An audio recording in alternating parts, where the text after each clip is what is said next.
Hello everybody and welcome to another video, and today I'm looking at a band that I've never heard of before. This band actually messaged me on Facebook and asked me if I wouldn't mind looking at this track. Now I'm going to horribly pronounce the name, I'm sure of it. I believe they're called Tvivel, which is Swedish for doubt as far as I've found, and unfortunately I wasn't able to find out very much about the band. All I know is they are a Swedish folk death metal band that were formed sometime around 2012, and that's about all I could find. Now, they've asked me to look at a track called Räden. I believe that's how it's pronounced. I could be incredibly wrong again, which stands for The Raid. And as I understand, the song is about the Viking raids on Lindisfarne. So I know that there is going to be at least some sort of story and meaning behind this song. I do have an English translation of the lyrics provided to me by the band. Very generous of them to do that for me. So yeah, with there not being much else for me to say about the band, let's just get straight into it, I think. So, The Raid by Tvivel. Let's see.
Wow, didn't waste any time getting into that track so far, did they?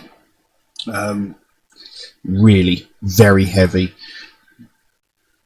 You know, excellent guitar work, thundering drum work, and a brilliant guttural vocal style. Brilliant so far. Now, as I said at the beginning, this track is talking about the Viking raids on Lindisfarne. I don't actually know that much about it. Maybe I should have done a bit of research about that before doing this. However, now I do know that the person who I spoke to wasn't too happy with this translation that he provided for me, but so far it goes as such. Early one morning, crowded ships sailed just as the ice released its hold of the sea. Led by their chief, they left their coast to satiate their hunger and quench the thirst of their blades. With the dragon at the prow, they look westward. The peaceful teachings make for the best plunder. They all have dreams of gold and silver, with their treasure chest empty, their sails blowing in the wind. They aboard who lust for blood shall have their joy, but those who long for a fight will be disappointed and will have to wait for some time yet. Through the eye of the storm, at last they see land, an island with steeples high, in which bells of warning are ringing. When the hull hits the sand, they go ashore and run inland with weapons held high. They are met by monks in hoods and robes who are running terrified. Some ask for mercy. There is none. Those who live are either in chains or hidden. Hunched curved backs carry the riches. There you go. This is like, it's talking about how relentless these people are. You know, they're on their ships. It says just as the ice released its hold of the sea, so obviously they're having to fight their way through frozen waters to get to where they're going. And you know, these relentless people aboard the ship, some are like just greedy for the treasures that they will find when they get to Lindisfarne. Other people just want to go there to kill people. Of course, they're going to have to wait a while because journeys like this normally take a very, very long time. So, you know, it's painting an interesting picture about how the people aboard the ship are thinking, their mentality as they head to plunder and pillage this place, and, you know, where they're going to take it over. And it says, you know, the moment as they're approaching Lindisfarne, you know, they hear the bells of warning. You know, the people of Lindisfarne have seen that ship's approaching. They know what's coming, so they've sounded the alarm and, you know, told people to run, get away. And as soon as they land, they've, you know, the Vikings up on the ship have come across these monks and whatnot who are basically begging them to leave them alone, just leave us in peace. And the Vikings on the ship are just like, no way, and just slaughtering pretty much everybody, and then like enslaving people to take the treasures from this place aboard their ship so they can get away with their loot. So, you know, there is a line there. It says, some of them ask for mercy, there is none. You know, so it was basically that they slaughtered pretty much everybody. So, yeah, it paints quite a picture. Let's carry on.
there we go. So, that was The Raid by Tvivel. Fantastic piece of music. It's got a really amazing, grand sound to the music. You know, it sounds amazing. And, you know, as anybody who's familiar with this channel knows, I'm a really big fan of songs that have great stories and real deep meanings behind it, and this is just full of that. It's phenomenal. The song carried on. The saints are now defiled. Everything of value they bring with them. Relics, altars, and sanctuaries are trampled down. Towards the end of the century, the Ormans came to the village. About the storm, the famine, the dragons in the sky. When the pagans arrived in the Holy Land, the despairing brothers shall cry out in prayer. And then there is a bit that sounds almost like a Gregorian chant, you know, sort of monk chant, which says, "A furore Normanorum liberus nos domine," which translates to "Save us, O Lord, from the wrath of the Norsemen." There you go. And it carries on. It sounds like it's told from a different perspective. You know, it's told, or possibly, you know, told by a narrator. It says, "After the chaos they have wrought, they should leave with a heavy conscience, but they feel no remorse for what they have in their coffers. Once again they travel home, leaving the belief of the faithful in tatters. But this is only the beginning of what is yet to come." So, you know, it says their relics, altars, and sanctuaries are trampled down. So obviously these Norsemen of, like, you know, pagan belief, religion, and stuff like that have come in. They've sacked the city. They've destroyed, like, the churches, temples, you know, like statues and idols of gods and whatever, because, you know, they don't fit in with their sort of beliefs, as it were. You know, so they've destroyed every sort of piece of sort of religious iconography they can find. They've taken all of the treasures that they can get their hands on, filled them in the boat, you know, and, you know, they've basically destroyed the city, killed as many people as they could get their hands on, and, you know, they're quite contented with that. It says, after the chaos they have wrought, they should leave with a heavy conscience, you know. These religious people thinking, you know, these people should feel bad for what they've done to us. They have ruined our land. They've destroyed our houses of prayer and stuff like that. But these Vikings are like, I don't care. I've got lots of treasure. You know, I'm happy. I killed loads of people, which is what I wanted. I got loads of treasure. That's what I wanted. I'm happy with what I've done. And it says, you know, once again they travel home, leaving the belief of the faithful in tatters. You know, so the Vikings have come in, gotten what they wanted, and left again without a care in the world. They're just sort of like, yeah, I'm happy. I don't care what happens to them now.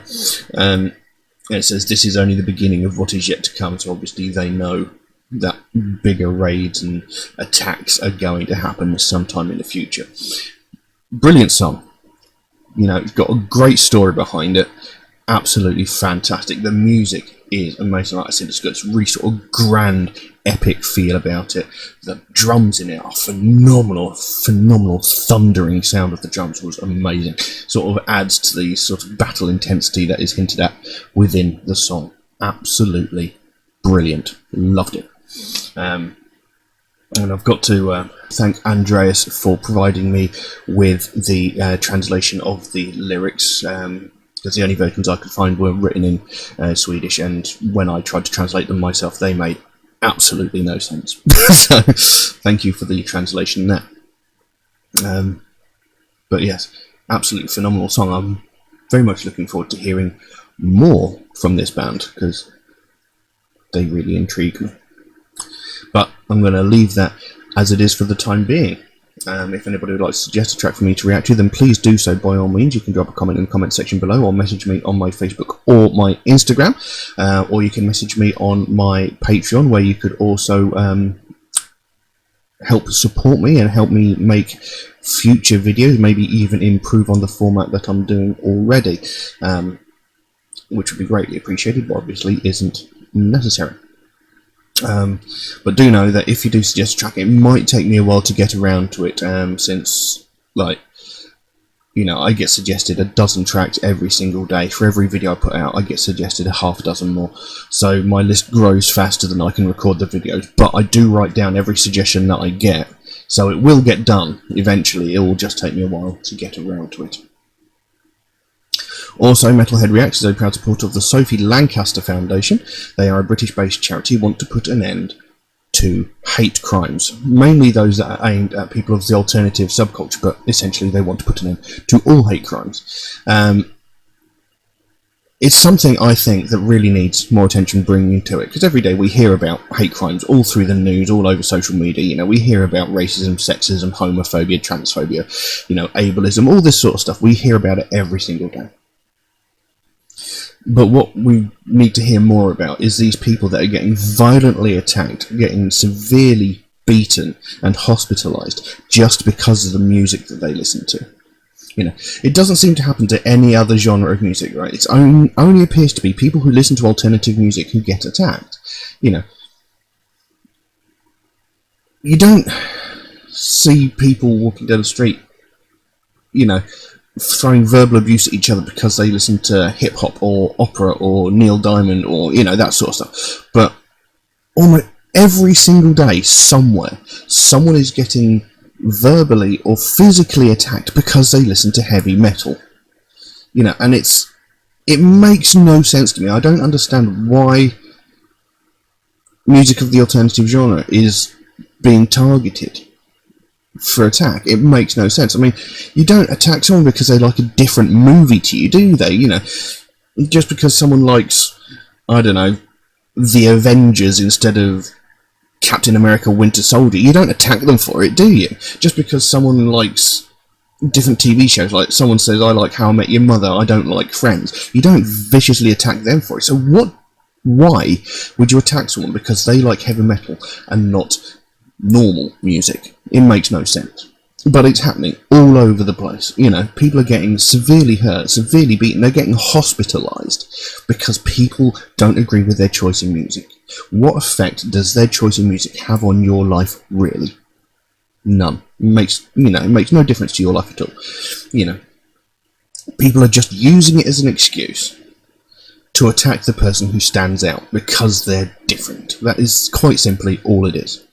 And it's pathetic. It's ridiculous. And when it gets to the point when a young woman, Sophie Lancaster, is beaten so severely that she dies from her injuries, things have gone way too far. I mean, it shouldn't be a thing in the first place. You know, people shouldn't be getting attacked for being an individual. Everybody is entitled to be an individual. Everybody is entitled to be whoever they want to be. And nobody else has the right to tell them otherwise. But when it gets to the point that a woman is beaten to death for no other reason other than her taste in music and clothing, things have gone way too far, and it needs to stop. And this is exactly what the Sophie Lancaster Foundation is all about. This is what they're trying to do. They want to stop this sort of thing from happening again. They don't want to see another family go through what they went through when they had to sit there and watch their daughter slowly die because a group of intolerant morons thought it was an acceptable thing to beat her and her boyfriend up just because they were unique individuals. It's disgusting. It needs to stop. So if you'd like to find out more about the Sophie Lancaster Foundation, there is a link to their website in the description below. You can pop over there, find out what they're working on at the moment, find out what their main goal is, because they can explain it better than I can, because I go off on random mad rants and tangents. And, you know, if you can help them in any way, even if it's something as simple as one of these Sophie bracelets, which are like £1 on their store, they do have a bunch of other brilliant merchandise on there as well. But, you know, the smallest amount can make the biggest difference, and the sooner we can bring more attention to this, the sooner we can stamp out prejudice, hatred, and intolerance everywhere. But I'm going to leave that as it is for the time being. Thank you all very, very much for watching, and I will see you again soon. Bye bye.